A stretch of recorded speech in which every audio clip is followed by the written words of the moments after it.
Ito. Ayos din to ah. Si Nancy Binay. Ito, actually may isa si Nancy Binay ah. Sa sinasabi niya dito, buti pa to eh, no? Handang ipaglaban ng Senado eh. Asawa niya eh, si Robin Padilla eh. Pinagtanggol pa yung asawa niyang mali. Anyway, may bumira din si Nancy Binay dito sa ginawa ni Mariel Rodriguez Padilla dyan sa Senado. No? Siyempre, sinalor siya eh. Bahay niya yan, tahanan niya yung Senado na yan. Actually, hindi lang dapat si Senator Nancy Binay ang magsalita dito, maging ang ibang senador. Kasi tahanan niyo yan, and then binababo yung inyong institusyon. So, dapat may managot. Anyway, sa balitang ito ng Politico.com, may responsibilidad tayo sa publiko. Nancy Binay frowns on Mariel Padilla's Gluta IV drip at Senate. Ganun ang tingin ni Nancy Binay. May panalagutan ka, public figure ka, di ba? Una, asawa mo, senador, elected ng mga Pilipino yan. At asawa ka ng senador, di ba? Dapat maging mabuti kang ehemplo. Kung hindi man, huwag mo na ipakita, di ba? Huwag mo na i-post sa Facebook kung anong klaseng tao ka. Senator Nancy Binay has expressed concern over actress Mariel Rodriguez Padilla's recent intravenous glutathione drip procedure conducted within her husband, Senator Robin Padilla's Senate office. Ano sinasabi ni Binay dito?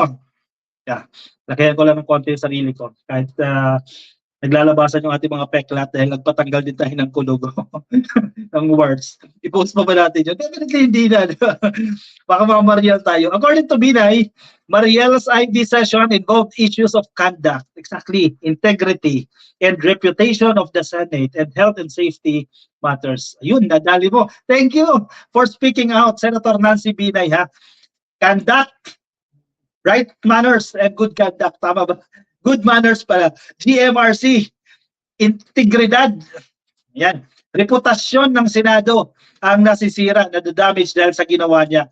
Health and safety matters. Again, hindi pinapahintulutan ng DOH yan. Basta magturok-turok ka na lang dyan ng glutathione, pampaputi kung ano man ka coffee. Hindi basta gano'n na ipopromote mo na lang dahil para mabayaran ka ng kumpanya mo para dumami yung konsumo ng glutadrip na yan.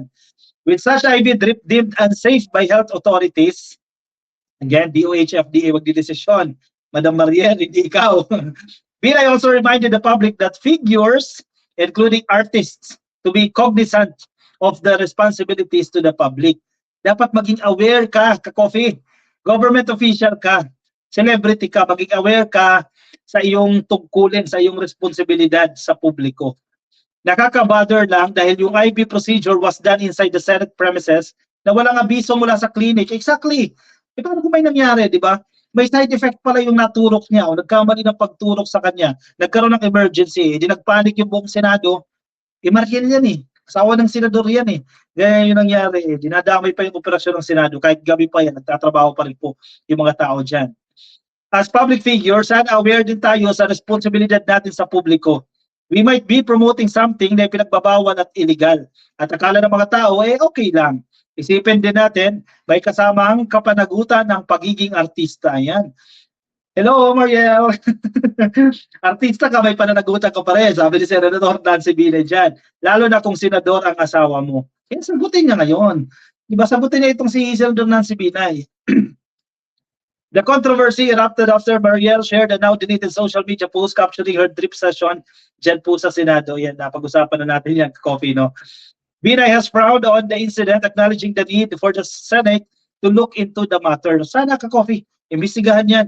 At kung kailangan mag-issue ng memohan si Senator Robin Padilla, o kung hindi man lang siya magkaroon ng admin order or memo sa lahat ng empleyado ng Senado. Hindi lang yung mga senador, no? Kasi baka ginagawa rin niya ng ibang empleyado. Hindi acceptable sa government office yan. She said, the bothersome incident became more complicated since even local health authorities have sounded alarm on the dangers from such intravenous procedure. I'm not sure if the Ethics Committee can extend its jurisdiction dito sa nangyaring insidente since hindi naman member ng Senado si Ms. Mariel. But we also need to closely look into it because it involves issues of conduct, integrity, and reputation of the institution and matters that concern health and safety. Actually, thank you, Nancy Binay, no? Senator Nancy Binay, for speaking out sa pagsasalita laban dito sa ginawang ito ni Mariel kasi until now hindi niya pa na-recognize na meron siyang mali at meron siyang pagkukulang dito sa ginawa niya diyan sa Senado. Walang delikadesa, bastos lang, sabi ni Ma'am Rosalinda. Kay Mami Peng, gandang gabi, basta Marcos pa rin. Correct. May marunong pa siya sa DOH. Correct. Gulo na mag-asawa na yan, ha? Sabi ni wherever you go. Correct. Nang Google talaga. LC Adam Man, hi po, magandang gabi po sa lahat from Surala, dyan po sa South Cotabato. Hello po sa inyo. Useless yung mag-asawa, he is useless. Sabi ni Anthony Paul, galit na galit ha. Romulo, bumatay, no to mga Duterte, sana makulong na si Kibuloy. Ma'am Nilda Galvez, hello sa inyo, shout out po. Ma'am Peng, shout out daw po sa inyo si Ma'am Nilda Galvez. Kay Mel, di na, kagalang-galang mga senador, di ka pares noon na ang baboy ngayon ng Senado. Nasa leadership yan ka-copy, di ba? Noon ayaw na natin mag-talk. Roque Sakare, no? Lumaki ang ulo niya, ha? Kala niya gano'n nakagaling ang asawa niya sa Senado. Resulta, pareho kayo mag-asawa na walang alam. Red, shoutout sa iyo. Birds with the same feathers flock together. Lala Bilawak, tama ba? Bilawak, shoutout po sa inyo kay Tisha Almeron. Hello, Enordal at kay Nabe. Hello sa inyo ka-coffee na dyan po sa Facebook. Nakikinig sa atin. Parang sumakat yung pangako dito kay Mariel Rodriguez. Wala talagang alam sa batas, kawawa ang Pilipinas, sabi ni Ma'am Nilda Galvez. Ano, sige, kung nasa Facebook kayo ka-coffee, pasuyo na lang po, pa-like na lang po dyan sa taas yan. Like natin yung page. O kaya, like or follow, no? At yung video, pwede na rin po i-like. At kung nasa YouTube kayo, click lang po ang subscribe. JBE World Channel. Ginamit ang Senado para sa promotional na product nila. Nakakahiya naman. Sir GB, di ba to? Correct, sir. Tapos, hindi naman daw nagsaksak. Wala naman daw machine na sinaksak. Aircon. Anong ilaw na ginamit mo dyan? Casey Agustin, hello sir, watching from Hong Kong. Hello po sa inyo. Jojo Balanza, shoutout po sa inyo. Funny as if Iglesia ni Cristo will join such an event. Inimbitahan daw nila ka-copy. O nga hindi nila alam si PBBM yung sinuportahan ng INC. Ka-copy, ayan ang haba ng live natin ngayon. Thank you sa mga sumama sa atin ngayong araw po, ngayong Sabado ng gabi. Bukas, ayan, EDSA Day ka-copy. Tingnan natin kung ano mangyayari dyan sa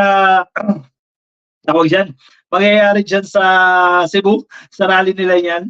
At si Pangulong Bongbong Marcos, magtutungo yan ka-coffee ngayon ng Australia sa last few days no, ng February. Sige, discuss natin later on. Teka, inumin ko lang yung kape.